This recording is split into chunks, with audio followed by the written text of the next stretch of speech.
Mag-isa lang si Isid. Langoy ka nga. Langoy ka kasi ganun-ganunin mo yung kamay mo.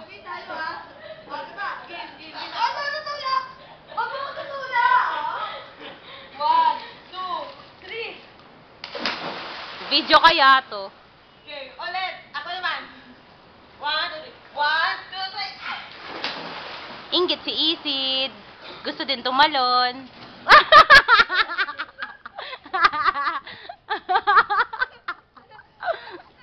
Okay, bikunin mo siya. Hilain mo siya pupunta dyan sa gitna. Iyaan mo lang siya. Di naman yan lulubog eh. Wow!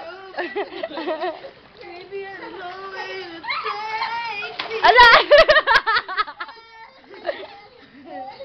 Ala! Tulungan mo kasi, Kemi.